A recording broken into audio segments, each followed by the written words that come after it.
કેમ છો બધા? નીકળી ગયા છીએ સવારમાં ભાઈ રનિંગ કરવા માટે. અને જોઉંજી ભાઈ આપણે અત્યારે કાગડો કાળો દેખાતો નથી સવારમાં. સવારમાં નીકળી ગયા છીએ, મળીએ થોડાક આગળ. And this is a view of my village ભાઈ. અને આ છે આપણા ભાઈ ચપળગંજુભાઈની દુકાન. Like this.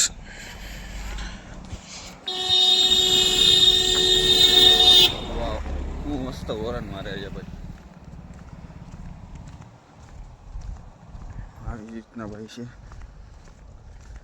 આવી રીતના સવારમાં નીકળી જાઓ ભાઈ બ્લોગ બનાવવા માટે. બ્લોગ બનાવવા માટે તો નહીં પણ રનિંગ કરવા માટે નીકળી જાઓ ભાઈ. આવી રીતના છે બધું આપણું ગામ. પહેલી વખત આપણે આપણા બ્લોગમાં આપણું ગામ બતાવી રહ્યા છીએ, કારણ કે ભાઈ તમને કીધું હતું આની પહેલાંના વિડીયોમાં કે ભાઈ આપણા ગામને કામ નથી બતાવતા, એટલે આવું બધું છે.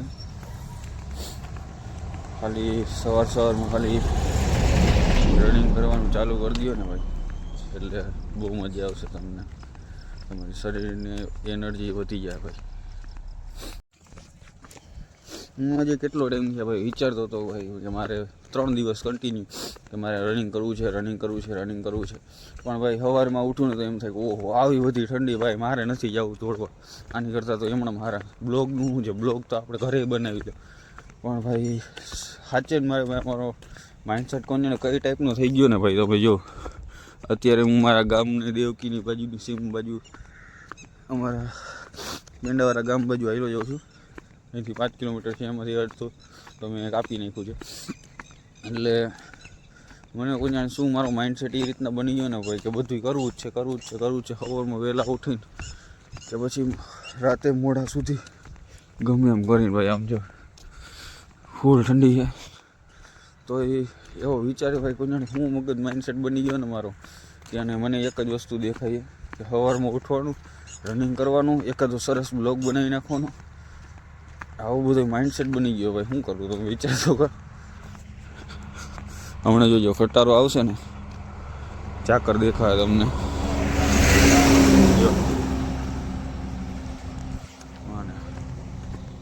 આવું બધું છે ભાઈ. કાંઈ નથી કરવાનું ભાઈ. સવારમાં ઉઠી મોઢું ધોઈને જે તમે તમારા ઈષ્ટદેવ છે એને યાદ કરીને સવારમાં નીકળી પડો ભાઈ. ખરેખર બહુ મજા આવશે. મારે હજી એમને એમ લાગતું છે કે નવરીનું હશે, પણ એવું નથી ભાઈ. હું અહીંથી કામ ઉપર જ જવાનું છું, સાઈડ ઉપર જ જવાનું છે ભાઈ. અત્યારે ઉઠવાનું કારણ ઘરેથી એમ હોય ને કહી તમને કે ભાઈ તમે કામે જાઓ પણ રનિંગ કરીને શું છે, પણ ભાઈ સવારમાં રનિંગ કરશો તો તમારે જે અંદરનું ઓલું કહેવાય ને કે ભાઈ બોડીના પાર્ટ્સ છે ને બધા રીઢા થાય. અને તમને એક ઓલું કહેવાય ને, જોઈ લો ખાડામાં પગ વયો ગયો બોલતો એટલે તમારા શરીરના પાર્ટ્સ બધા રીઢા થાય હાલવા માટે. એને એક દીમાં તો તમને ભાઈ ફૂલ કંટાળો આવી જાય, કારણ કે તમારી બોડી ભાઈ હાલ્યું જ નથી એટલું. અને તમે સવારમાં એટલો બધો ધક્કો મારી દો તો એ ભાઈ એને બહુ હાલ આવવાનો છે તમારી બોડીને. એટલે આવું બધું છે. સવારમાં ઉઠીને ખાલી એક વખત રનિંગ કરવાનું ચાલુ કરી દો એક દિવસમાં. ભલે જેટલું દોડાય એટલું કે પછી જેટલું હલાય એટલું. એક દિવસમાં દોડવાનું ચાલુ કરશો ને તો તમારા ફેફસા ના પાડશે, કારણ કે ભાઈ એના માટે બન્યા જ નથી. એટલે કહેવાનો મતલબ એ કે એ કાયમ એટલું રનિંગ કરતું જ નથી, અને એટલી ટેવ જ નથી. એટલે એને ભાર પડવાનો જ છે. તમે એમ કહો હા ચડવાનો તો ચડવાનો જ છે. એનું મેઇન વસ્તુ આ છે. દુનિયા ભાઈ દાંત કાઢે, મોઢું નીચે રાખો, કામ કરો. દુનિયા ગાયરું દે છે, મોઢું નીચે રાખો, કામ કરો. તમે હારો હો, મોઢું નીચે રાખો, કામ કરો. તમે જીતો, મોઢું રાખો નીચે અને કામ કરો.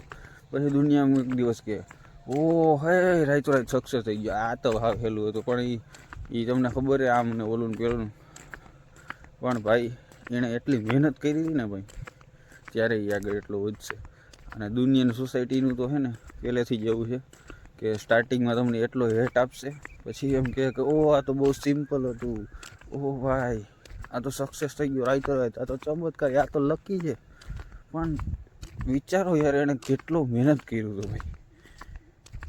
આવું છે ભાઈ બધી દુનિયાની તમે વિચારની ધારણા જોઈ લો ને એટલે બહુ અઘરું છે બધી, નથી સહેલું ભાઈ.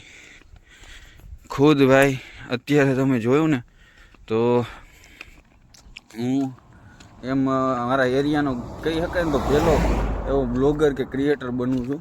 અને જે લોકો ભાઈ હકીકતમાં જે કોઈની સ્ટોરીઓ મારી જોવા નહોતા આવતા ને એ આ બ્લોગિંગ ને બધી શૂટિંગ બધું કરવાનું જે ચાલુ કર્યું ને મેં સવારમાં કે આ તે બધી સ્ટોરીઓ આ તે કરું ને એ હકીકતમાં ભાઈ જોવા આવવા માંડ્યા કે ભાઈ આ શું કરે છે, હાલો જોઈ.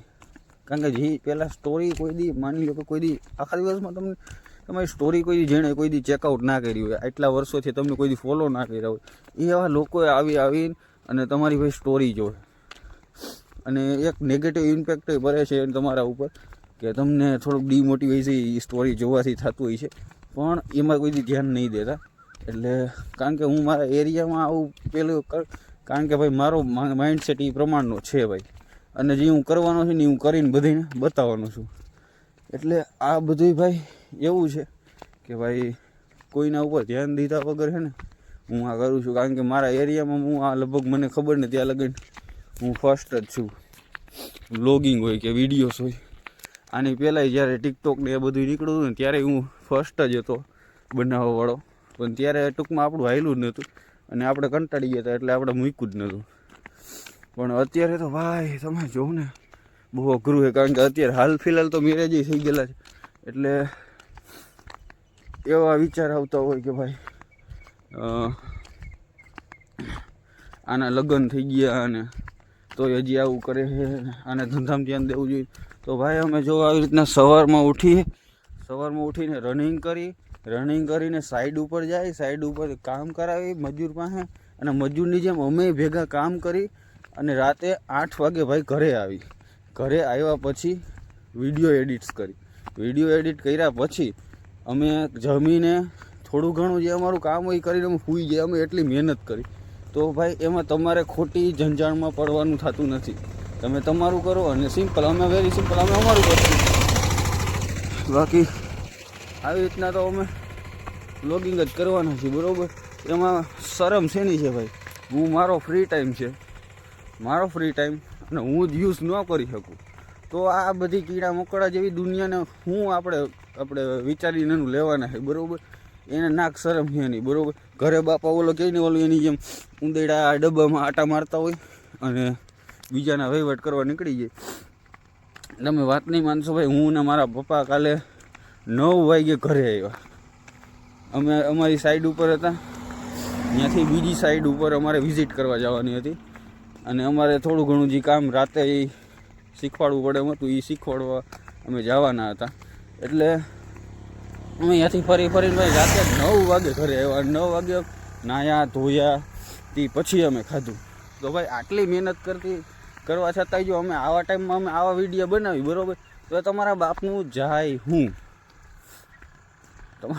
જાય હું વિડીયો અત્યારે જોતા હોય ને જે એવું મને કહેવાવાળા હોય ને એને જ, બાકી બીજા કોઈને તો આપણે નથી કહેતા. કારણ કે આમાં તમને ખબર ઉડતું લેવાવાળા તો બહુ જાજા હોય અને એ મેં તો બહુ ફ્રીમાં રાખ્યું છે. હા, ઉડતું લેવાનું, મન પડે એમ લેવાનું, તમને મજા આવે એટલું ઉડતું લ્યો, બાકી તો પછી બીજું લઈ લ્યો, વાંધો નથી. સમજવાળા સમજી ગયા છે. એટલે ભાઈ આવું છે ભાઈ, કન્ટિન્યુઅસલી ભાઈ અત્યારે ક્યારનું હાલું છું હું અને મારો હાથ એકદમ રહી ગયો છે તો એ માનો ને કે વિડીયો બનાવવાનું ચાલુ છે. કેમેરો ઓન જ છે, 7:05 થઈ ગઈ છે. હવે ઘરે જઈશું, ઘરે જઈને નાહીને પાછું નાસ્તો કરીશ. નાસ્તો કર્યા પછી આપણે પાછા વયા જવું સાઈડ ઉપર ભાઈ, અને પાછા આવશી રાત્રે 7, 7:30, 8 વાગે. એટલું મોડું આવશું ભાઈ. પછી કાલે જવાનું છે એક પ્રસંગમાં, સગાઈમાં, ને આવું બધું શેડ્યુલ છે. બાકી તો તમે જો આવું બધું મસ્ત નજારો ભાઈ, સવારની ભાઈ અલગ જ ભાઈ, વાઇબ જ અલગ છે આખી. આમ તમને માનો ને કે ભાઈ આમ એમ લાગે કે ભાઈ હા આવું જીવન હોવું જોઈએ, એની માને ફાફડ ફાડ નાખે એવું. કાંઈ ઉપાધિ જ નહીં એ બેન. સોરી મને યાર ગાયું બોલવાની ટેવ બહુ જાજી છે, તોય મને ખબર નથી ભાઈ એટલા બધા બ્લોગ અપલોડ કર્યા ભાઈ એક ગાયર નથી આવી. એટલે ગાયરને મારે તો જૂનો સંબંધ છે ભાઈ, એ તો જવાની જ નથી.